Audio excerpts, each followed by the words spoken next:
Сәлем достар, бүгін сіздермен осындай өте пайдалы сорпамен бөлісетін боламын. Бұны шорпа деп атайды, қайнатпа сорпа деп атайды, әртүрлі атайды. Менімен бірге видеоны қарап, менімен бірге кешкі ас дайындаңыздар. Ең алдымен етімізді жуып, жақсылап жуып, қазанымызға салатын боламыз.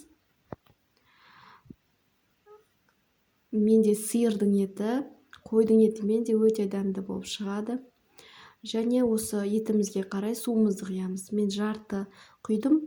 Суда көп көтпеу керек, өйткені дәмі болмай қалады. Осылай жартылай құйдым. Оған дейін біз аскөктерімізді дайындайтын боламыз. Ол үшін бізге осындай заттар қажет, көкөністер. Ең алдымен бір сәбізімізді тураймыз. Бір сәбіз қосамыз.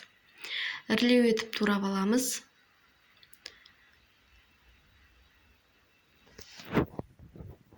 Бұл сорпа өте пайдалы, асқазанға өті толған кісілер көбінесе осындай сорпа ішкен пайдалырақ болады.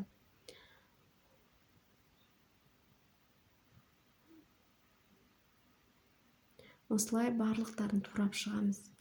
Мен осы сәбіз қостым, пияз міндетті түрде, чеснок дәміне қарай 4-5 тіс, және де болгар бұрышынан 2 кішкентай немесе 1 үлкенін қоссаңыздар болады.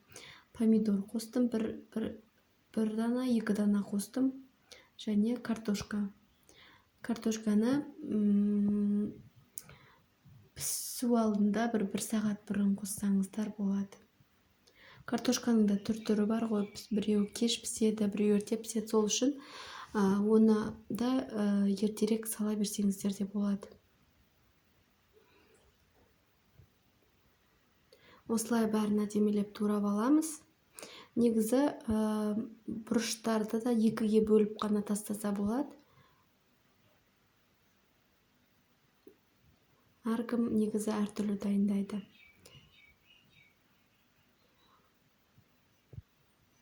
Осылай барлықтарын турап шығамыз.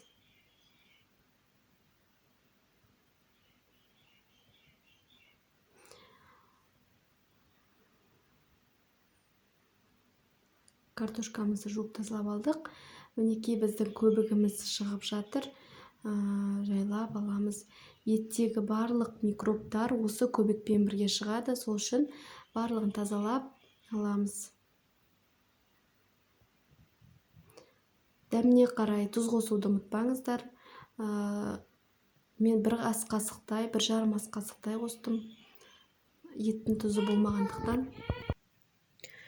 Міне бір қайнап пиязымды, чесногымызды, және де 5 минуттан кейін міне помидорымызды, қалған көкөністеріміздің бәрін салдым.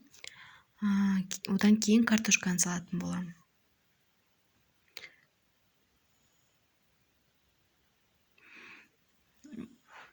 Кем дегенде 2,5-2 сағаттай қайнау керек бұл сорпа.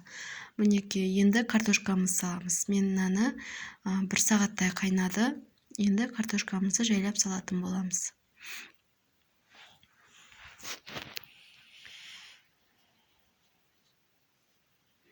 Картошканы пісуге 1 сағат қалғанда сала берсеңіздер болады. Езіліп піссе де әдемі сорпа әдемі болады. Қара бұрыш, қызыл бұрыш сәл-сәл қоссаңыздар, дәміне қарай ол да болады. Мінекей біздің сорпамыз дайын болды. Дәмі өте керемет, тек қана ас көк жетіспей тұр.